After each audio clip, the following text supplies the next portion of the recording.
Hello, and welcome to Jason's Education Lounge podcast, brought to you by Think Academy. At Think Academy, we make learning across K-12 a fun, creative, and engaging experience. Every episode is a conversation with experts in education and education technology. We talk about learning beyond test scores and provide both educators and parents with solutions that work for their children. I'm your host, Jason. I mean, there's a kind of over 50% gap between them and the best funded state schools per pupil, from £5,000 a year for the community schools to £8,000 in a studio school. What's missing from this data is independent school information. Their funding per student per year is massively higher. And again, within the independent school system, the funding is hugely different. Now, in the state system, you can find that for every single school, you can get quite detailed financial information. And I think that should be true for all schools. Really, because how can you really judge success? Suppose, school might be doing amazingly well, but it could be spending vast amounts per child to achieve that.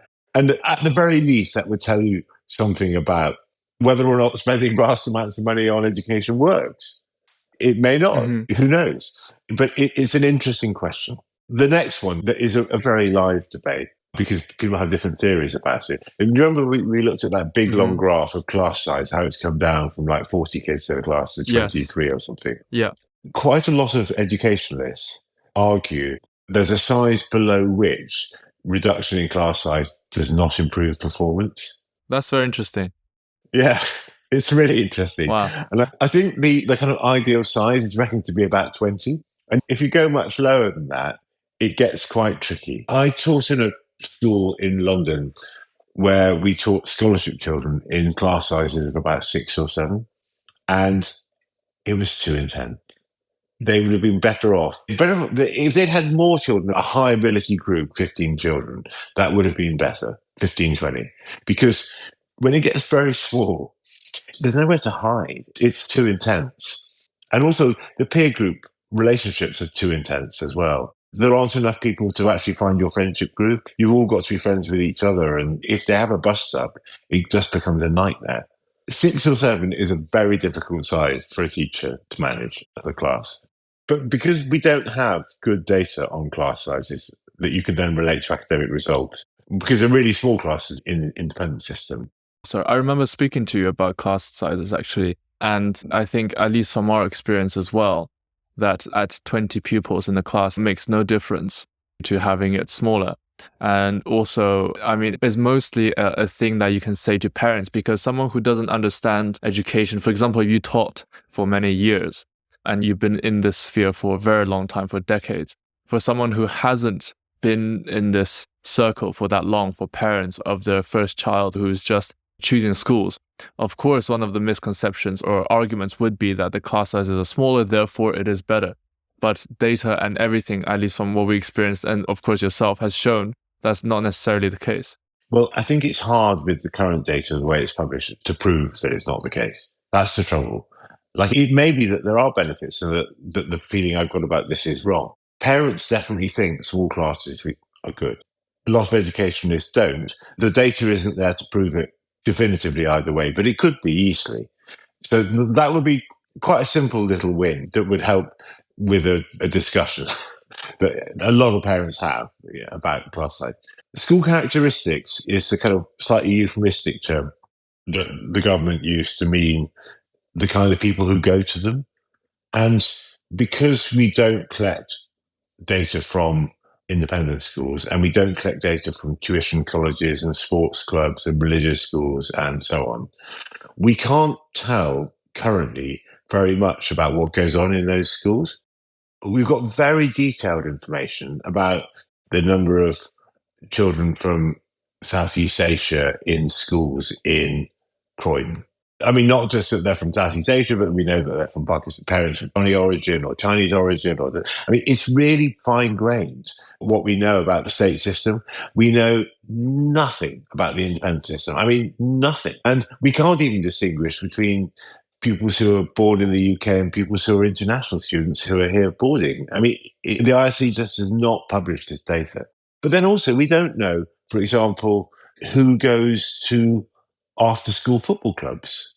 We know that it's very good for people's well-being and health to be doing lots of different things, but we don't know who goes to drama schools, who goes to music schools. We just don't have that information. And it would be very useful indeed to know for almost everyone connected Yes, with it. It would help with planning resources. It would help with just understanding what was going on. absolutely.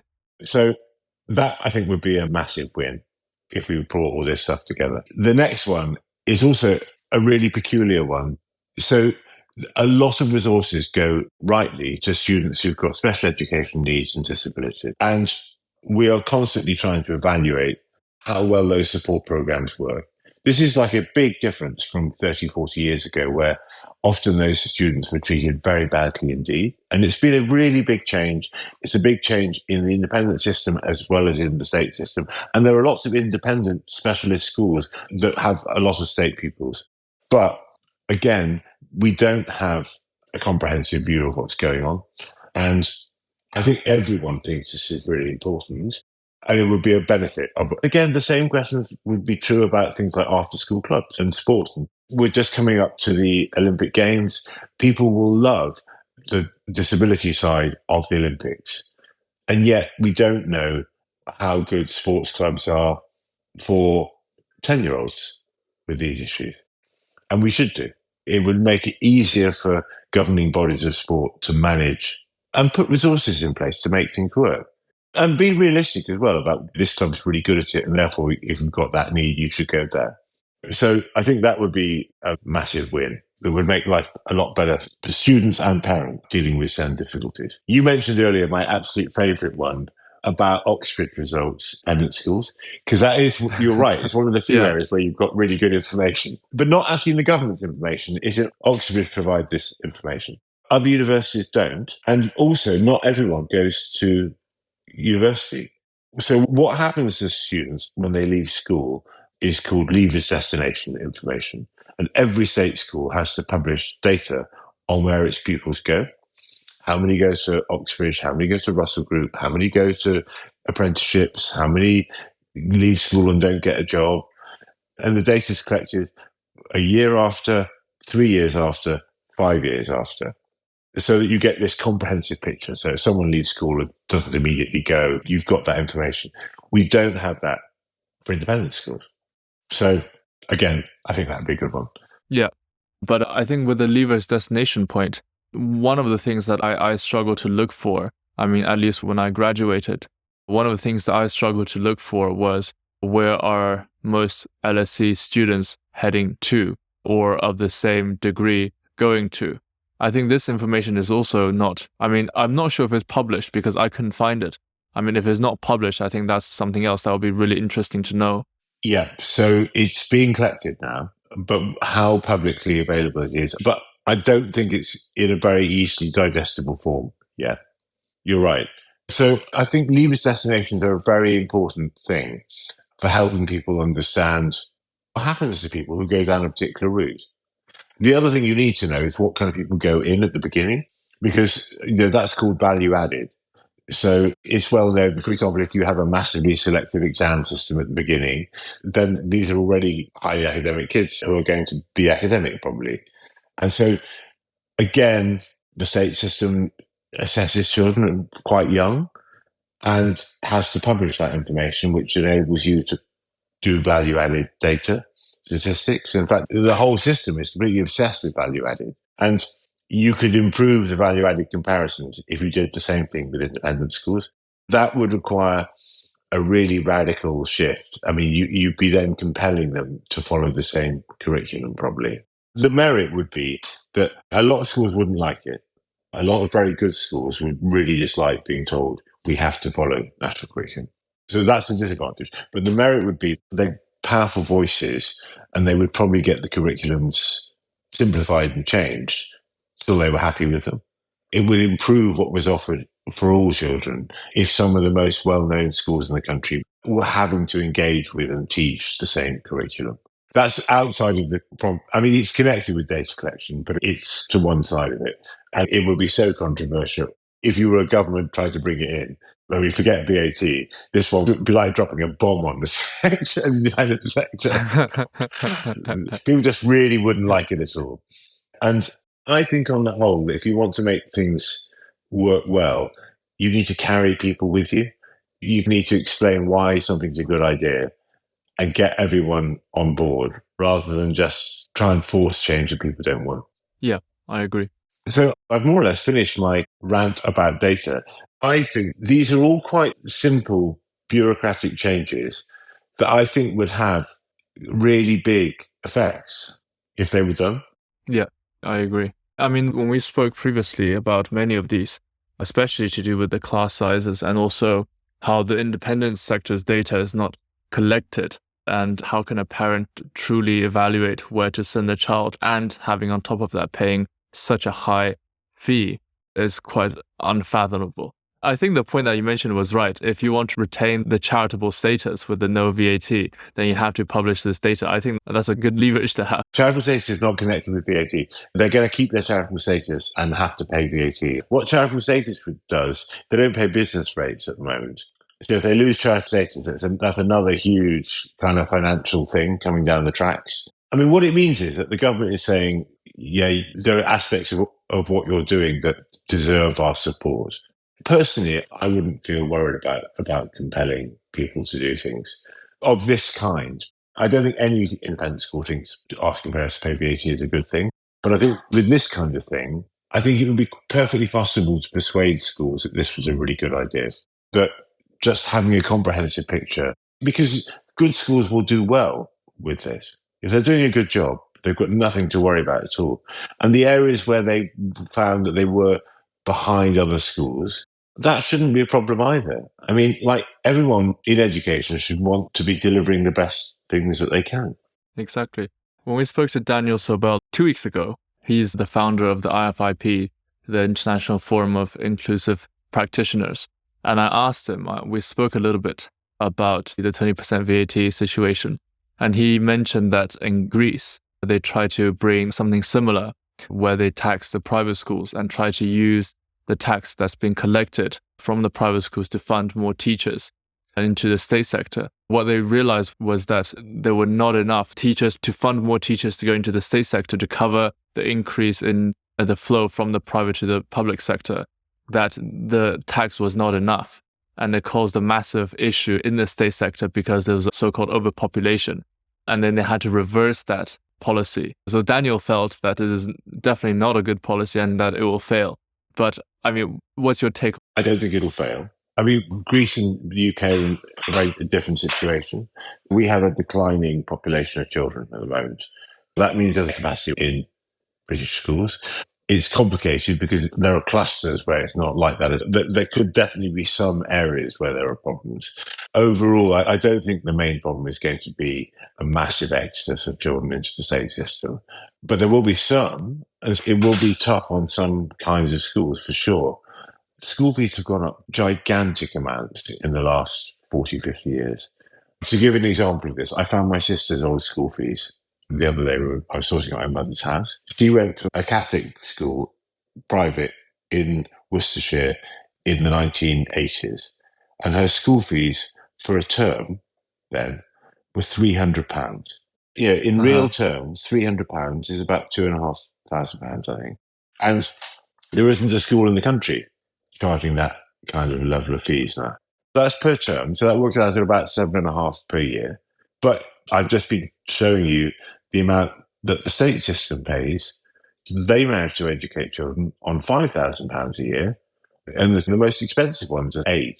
So something very radical has happened to the independent system. How they spend money has changed dramatically in the last 30 or 40 years. It's quite a complicated topic, but a lot of the organizations that work with schools around money, like the Bursars Association and things, feel like that there's quite a lot of fat to trim, if you know that expression. If schools find that demand drops off, they can change their cost base. A lot of them can change their cost bases. Some can't, but quite a lot can. A lot of schools own their own grounds, for example. And if they choose to have fancy facilities, it's a choice. In terms of a funding problem in education, there's a much bigger funding problem in higher education, in universities, than there is in independent schools. So I think it's unpredictable, is what I really think. Like, schools won't pass the whole lot on. Some parents will worry about it and won't send their kids to private schools. Some schools will close, but most will be fine. So you don't actually feel that there will be such a huge influx of students going into the state sector? No, I don't think so. The amounts being talked about, schools are thinking of passing on a sort of straightforward 20% on school fees. Well, school fees have gone up by rates similar to that every year for donkey's years. I mean, it's not that unusual for school fees to go up by 10%. It's true. I looked at my old school fees, and now I think it's at least gone up by 30 or 40% than before. Then it was 2011. So, I mean, it's a totally different time. I think it's gone up even more now when I last checked. Yeah. And, parents have somehow coped. There's an interesting question about why that's happened, but it's a separate topic. It's a huge topic. And I wouldn't want to sound like I'm criticizing schools for that either. There are all sorts of good reasons, not least different pension arrangements that have happened.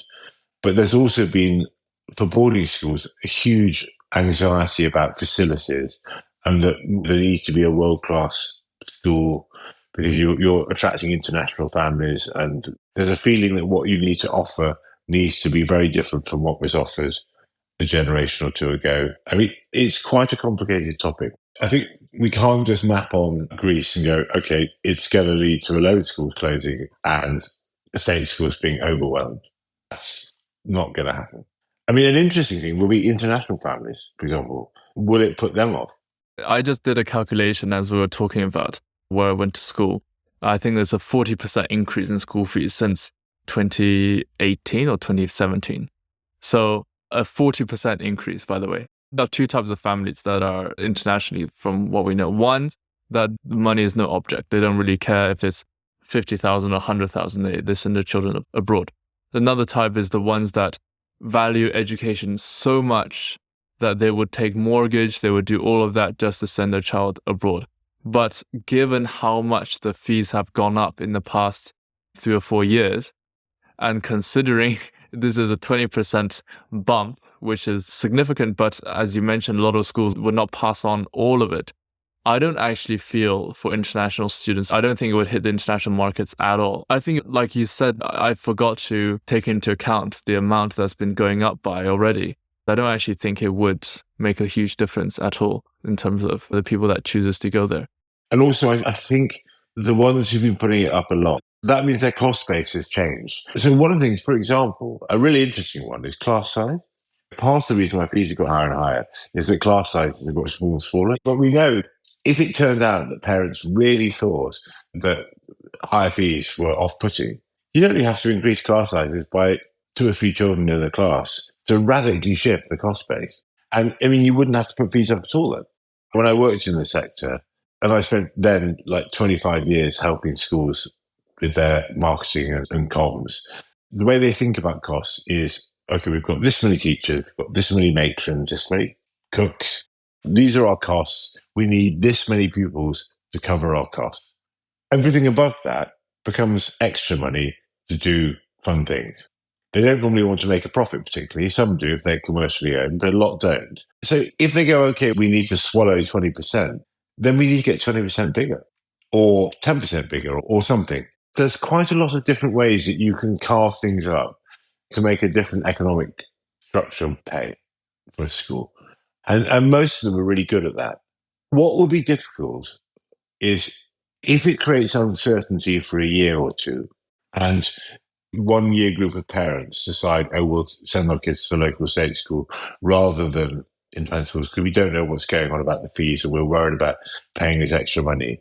What happens then is the loss to the school when that happens is enormous because it's not just 1 year, because they don't come back the next year or the year after or the year after. You lose like that all the time they would have been at your school is lost. It's not so much parents being pulled out. I think this coming year, there's a huge issue about whether parents will go in. And schools are going to have to do a lot of marketing, a lot of hand holding and persuading people that it's going to be all right. and perhaps be a bit more transparent about what they plan to do with fee increases for a bit. I mean, every parent who's got kids in the independent system knows that they dread the letter from the bursar telling them what the fees are going to be next year. They never go down, ever. You know? It's true.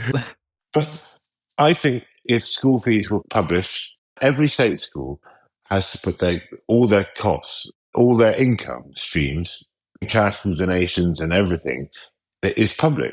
If every independent school had to do the same thing, and parents could look at it and go, my goodness me, look at how much the fees are, look how much they're getting in from this, that, and the other.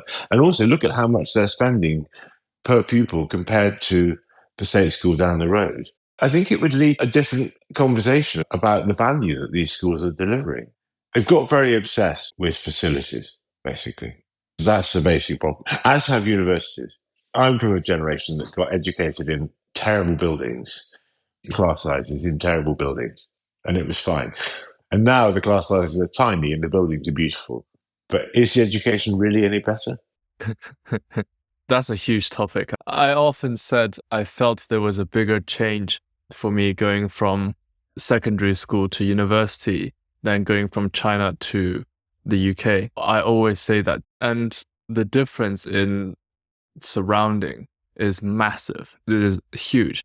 I don't actually think a lot of independent schools prepare pupils as well as they should before they go to university, because it's something that I've had to really adjust to for quite a bit. What way? What kind of adjustments? Well, the biggest example is at secondary school. A lot of the projects or the work that you're doing is very supported by your tutor, by your subject teacher.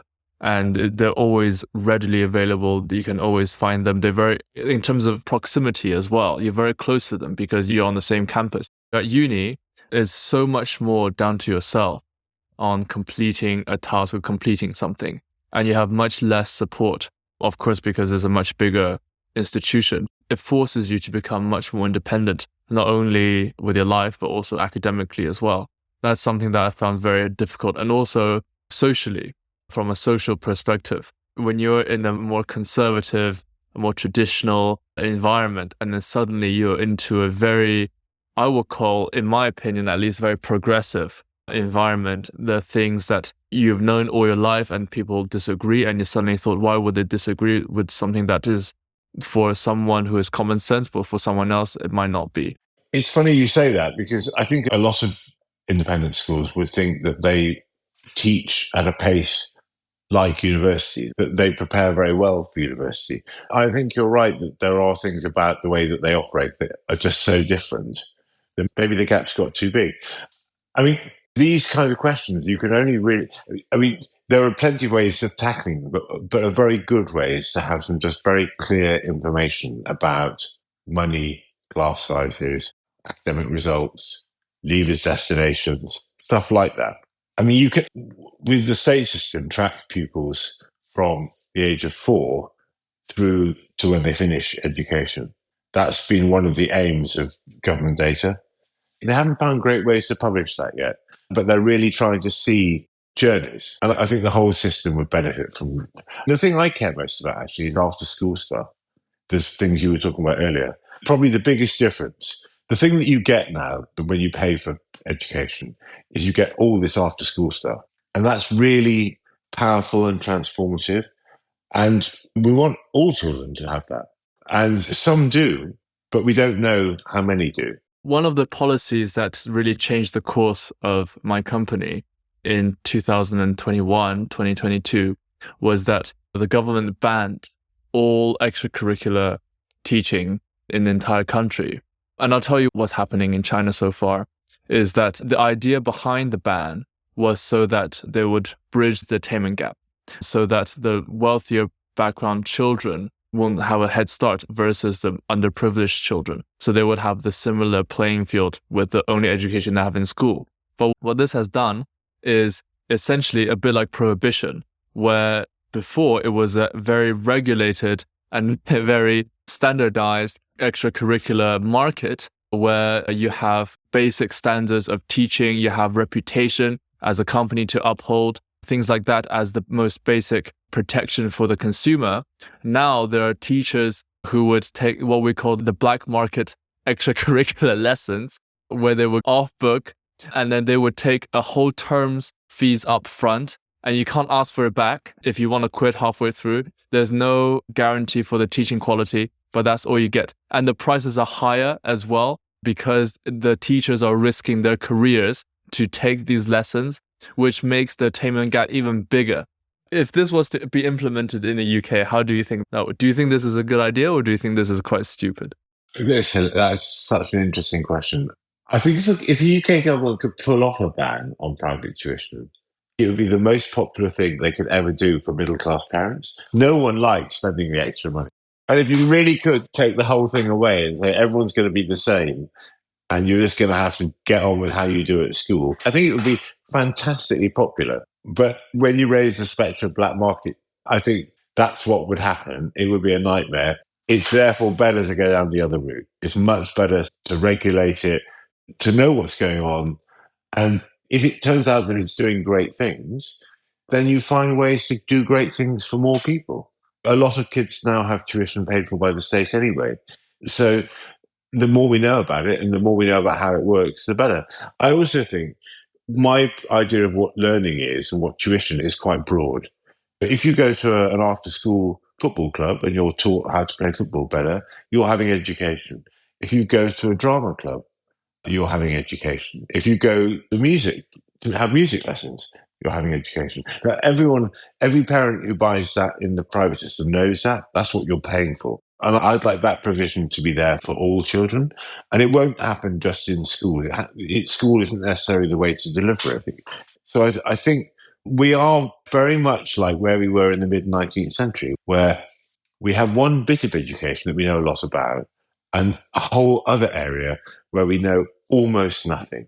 There's almost no published information. If I was the new Labour Secretary of State for Education, I would think, right, that's what I want to know about. I want to pull that stuff together and see what's going on to start with. Because I think if you're serious about wanting to keep Britain at the front of the world for education, you've got to look at what we're doing and understand it. And we're not at the front of the world for education at the moment. I mean, our education system is a bit like our football. There's bits of it that are good and there's bits of it that don't work. Oh, gosh. Actually, football has done a great job of improving itself. I mean, we're complaining now because we got to the final twice and didn't win. I mean, what about Germany or France or who didn't get to the final? We're actually doing fine with that. But we were in a position. What really happened to British football? The Premiership and all these international players coming to the UK and managers and coaches and things massively improved how football operated. And British players at the beginning, the English team was terrible. And people worried that all these international players would mean that British players would get crowded out. But what's actually happened is the British players have got better and better. The coaching has got better and better. And we've now got a team that consistently functions at a really high level. That's where we need to get to with education. We've got a lot of international students coming here. We need to make sure that our students coming through our system in all types of school are as good as the international students coming across. I went to university in the 80s and then again in the 2010s, and I couldn't believe how much more international the students were at university in that time gap and how much better they were. I mean, the foreign students were brilliant. It's so interesting. We had amazing British students as well, but it was just the most brilliant people from all over the world coming here to study. And it made you think, yeah, we've got to keep improving what we do. I have a two-part question for you. The first part is, if you look at I followed the election last month religiously. I looked at everything. And one of the key arguments or the key statistics that people really looked at not only was the small boats crossing the channel, but also the amount of legal migration coming into the country. And a huge chunk of that is students and their dependents, which is a big problem for the British people because it's spiked really since 2022. Do you think having so many international students coming to the UK is a good idea when, for example, when I went to LSE, there were classes or modules where the whole classroom was basically Chinese, including the lecturer. And a lot of the classes were taught in Chinese because it was just like that. That's the first part question. The second part question is, one of the conceptions or one of the ideas about British, at least higher education, going to university and also masters, at least from an international perspective, is that it is what we call a very loose system compared to the US, compared to China. For example, 1 year for a master's degree, where everywhere else, some have 2 years, some have 3 years. Only 3 years undergraduate, when in other places there's 4 years, 5 years, depending on what you do.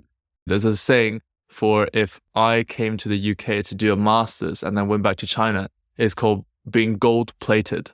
So I'm not actually gold, but I've just been gold-plated. It just basically means not worth that much. Okay, I'm going to take each question in bits. So on the question of student immigration into the UK and what to do about that and the numbers of that, I'm going to spin it round by 180 degrees and point it to a very little known statistic about British students, which is in the 1950s, British students were in the top 10 of student emigres for higher education, would go to Germany for science, go to the US, go to France, all sorts of places to study particular things. I mean, it was well known, for example, I had an uncle who did a PhD in chemistry in Germany, for example, because German science education was considered the best. Now, the British are nowhere near the top 10 now.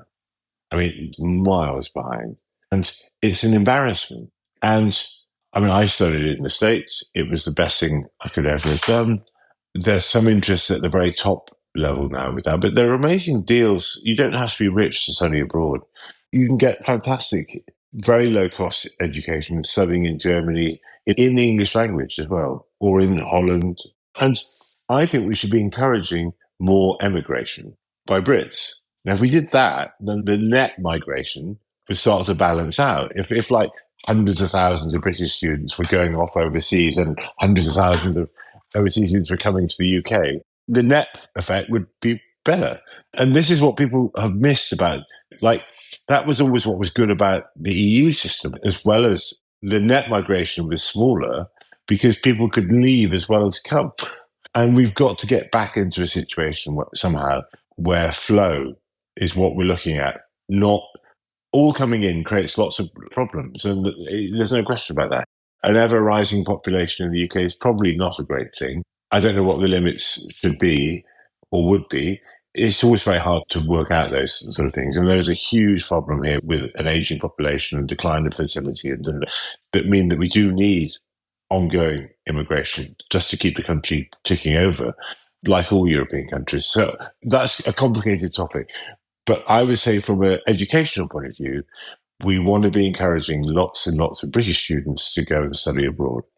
And at the same time, welcome as many overseas students as possible into the UK, because it will be good for our students. And it's good for our workforce as well, to be attracting really talented people who've learned English, like the culture, have a lifetime of affection for the country as a result of being here. It's very good soft power as well. And I think there are all sorts of ways of dealing with the statistical problem, on the real problems as well, but a very big topic. On the thing about the value of different qualifications in different countries and the international value of them, I certainly think there's a truth that British higher education has created some pretty crap master's qualifications that it sells internationally and doesn't itself value that highly. And it knows what those courses are. When it's recruiting students for PhD programs, when it's giving grants for research at a higher level, it's not giving them for the courses that it doesn't think of as any good. And that's a problem.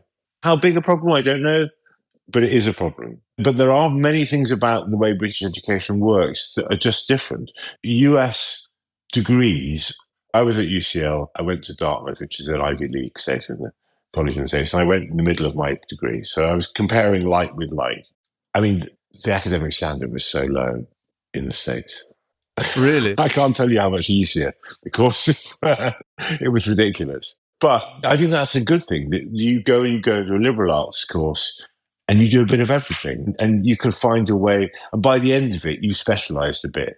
What they then do is they then have longer master's courses where you really dive in, and then much longer PhD courses, because again, they're assuming that you don't have the skills that in Britain, by the time you start a PhD, you're thought to already have. And the end result is that America produces incredibly well qualified people who know an enormous amount about whatever it is that they've gone into. So I wouldn't want to make a comparative judgments at the top level between British and American universities are very difficult because both do amazing jobs, actually. The kind of rubbish gold-plated courses are a different issue. If you do a sensible master's at the LSE and then do a PhD at LSE, you're going to be at a similar level to someone who's done one at Yale, and you're all competing for the same international jobs market. You might well become a brilliant scientist if you're at Oxford, or a brilliant mathematician. These institutions are perfectly capable of training people to become internationally at the highest possible level. There's no problem with that at all in the system. The difficult thing is they've had to become very commercial. And the fundamental reason for that is that at undergraduate level, the government doesn't pay enough money for the cost of tuition. That's the basic problem. Higher education is a huge, huge topic about which my partner and I talk endlessly. There are lots of things that don't work very well in it, but there are many things about it that are really good as well. Yeah, I agree with you there. I think our podcast has gone on to 2 hours. I'll call it there. So thank you so much for coming on, Guy, and I hope we can do this sometime again. I'd love to. I hope our parents and listeners really picked up something from today's discussion, and the graphs that you showed me and for YouTube viewers are very interesting. So I hope everyone's happy with what we discussed. That wraps up this episode of Jason's Education Lounge podcast. A shout out to our parent company, Think Academy, a company that provides world-class online and in-person education programs for K-12 students. We're proud to be different, results-driven, and focused on the specific learning needs of your child. Check out our website at www.thinkacademy.uk. And a big shout out to Fame for making this podcast possible. Thank you for listening, folks. Stick around for more insights in our next episode. Catch you later.